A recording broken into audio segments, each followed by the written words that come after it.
नमस्कार मित्रों, फिर से एक बार आप सभी दोस्तों के सामने एक बहुत अच्छा video the zeroth law of thermodynamics. दोस्तों, मैंने पहले 3 वीडियो में थर्मोडायनेमिक्स के जो सारे 3 नियम है, first law, second law and third law of the thermodynamics, आपके सामने रखे हैं। आज आखिरी नियम जो है थर्मोडायनेमिक्स का, जो कि शून्य नियम से हम जानते हैं। और जैसा कि आप जानते हैं, थर्मोडायनेमिक्स का चैप्टर अगर आपको सही मायने में समझना है, सीखना है, तो ये चारों जो रूल्स है वो बहुत बहुत मायने लगता है। तो दोस्तों, आखिरी नियम जिसको हम उष्मा गतिशास्त्रનો शून्य नियम, the zeroth law of thermodynamics, बहुत शॉर्टली, सरल, बहुत सिंपल लैंग्वेज में मैं आपको समझाने का प्रयास करता हूँ। तो शुरू करता हूँ। The zeroth law of thermodynamics.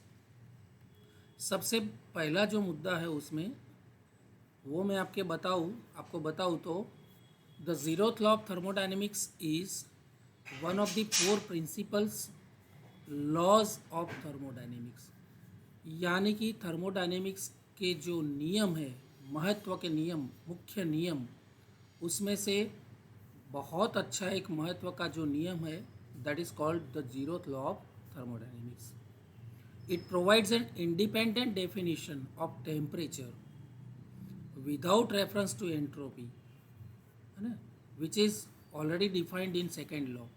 दोस्तों, सेकेंड लॉ ऑफ थर्मोडायनेमिक्स में जो एंट्रोपी की डेफिनेशन क्लियर करी है हमने, तो ये जो नियम है वो एंट्रोपी की रेफरेंस के बिना इंडिपेंडेंटली टेम्परेचर की डेफिनेशन क्लियर करता है।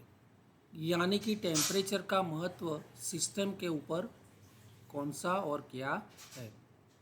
सेकेंड पॉइंट अगर मैं बात करूँ तो the law was established by Ralph H flower. दोस्तों, ये शून्य नियम जो है, zeroth law, that was established by Ralph H flower in 1930s। 1930 के दशक में राल्फ फ्लावर ने ये नियम एस्टेब्लिश किया था, और वो भी long after the first, second and third law of thermodynamics. ये तीनों नियम के बहुत बाद में इसको दिया था, इसलिए उसका नाम जीरोथ लॉ ऑफ थर्मोडायनेमिक्स रखा है। एक और मुद्दा अगर मैं डिस्कस करना चाहूँ तो the zeroth law states that if two thermodynamic systems are both in thermal equilibrium। दोस्तों, जीरोथ लॉ स्टेट्स क्या करता है, हमें क्या बताता है? तो थर्मोडायनेमिक सिस्टम्स जो है, अगर ये थर्मोडायनेमिक सिस्टम के अंदर कोई भी 2 सिस्टम थर्मली इक्विलिब्रियम के अंदर है, यानी कि कोई भी 2 सिस्टम टेम्परेचर यानी कि थर्मली इक्विलिब्रियम एक दूसरे के साथ एक्सपीरियंस करती है विथ अ थर्ड सिस्टम, और तीसरी सिस्टम जो है वो उन दोनों से अगर कनेक्टेड है, then the 2 systems are in the thermal equilibrium with each other. यानी कि बहुत सिंपल लैंग्वेज में अगर मैं आपको समझाना चाहूँ तो if 2 systems we call A and B. दोस्तों, अगर system A and system B both are thermodynamic systems and thermally equilibrium, A and B both are connected with thermally equilibrium, are separately in thermal equilibrium, किसके साथ? With a third system सी। यानी कि अगर ए system सी के साथ thermally equilibrium में है और सिस्टम बी जो है वो भी थर्मली इक्विलिब्रियम में है, या फिर ये कहे system A is thermally equilibrium with C and system A will equilibrium will with system B. A C के साथ और ए बी के साथ थर्मली इक्विलिब्रियम में है, देन बी एंड सी या फिर A and B are also in thermal equilibrium with each other.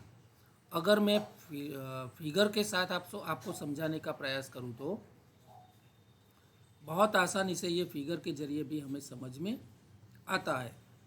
दोस्तों ये एक सिस्टम है A which is thermally equilibrium with B, A also thermally equilibrium with system C, जैसे मैंने अगली प्रीवियस स्लाइड में बताया। तो B and C automatically connected thermally equilibrium with B and C. This is the third law of thermodynamics. अगर कोई भी system अलग अलग दो सिस्टम के साथ थर्मली इक्विलिब्रियम में है तो बाकी की दो सिस्टम भी ऑटोमेटिकली थर्मली इक्विलिब्रियम के साथ कनेक्टेड हो जाती है। Two systems are said to be in thermal equilibrium. ठीक है, two systems are said, A B के साथ और ए सी के साथ, यानी कि ये दो सिस्टम जो है वो थर्मल इक्विलिब्रियम में है। If they linked, they are linked, यहाँ पर उन दोनों को लिंक कर दो, कनेक्टेड कर दो by a wall permeable only to heat, यानी कि सिर्फ हीट को पास कर सके, उस तरह से एक दूसरे के साथ लिंक्ड कर देते हैं तो they do not change over time, तो अपने आप वो दोनों भी थर्मल इक्विलिब्रियम में हो जाती है। तो ये हमें जीरोथ लॉ, यहाँ गलती से सेकंड लिखा है, this is zeroth law of thermodynamics, इस तरह से हमें समझाता है। यहाँ देखिए सी ए के साथ thermally equilibrium and C also thermal equilibrium with system B. Then zeroth law हमें सिखाता है कि A and B will also be thermal equilibrium. ठीक है, तो this is the zeroth law of thermodynamics. दोस्तों बहुत सिंपल सरल लैंग्वेज में मैंने आपको ये समझाने का प्रयास किया है। अगर आपको ये वीडियो अच्छा लगा हो तो लाइक कीजिए, बहुत सारे ग्रुप में शेयर करना मत भूलिए। और हाँ दोस्तों, अभी तक आपने मेरी चैनल को सब्सक्राइब नहीं किया है तो बहुत जल्द सब्सक्राइब भी कर लीजिए ताकि मेरे और भी सारे वीडियोस आपकी तरह मैं पहुंचा सकूं। दोस्तों आप जानते हैं कि मैं केमिस्ट्री के तो बहुत सारे वीडियो बनाता हूं क्योंकि मैं केमिस्ट्री का एक प्रोफेसर हूं इस नाते, लेकिन मेरे पास और भी थोड़ी स्किल्स जो है, म्यूज़िक का वीडियो बनाता हूँ, फिर मोटिवेशन का बनाता हूँ और नॉलेज इज़ पावर की सीरीज़ में भी मैं वीडियोस आपके लिए अपलोड करता रहता हूँ।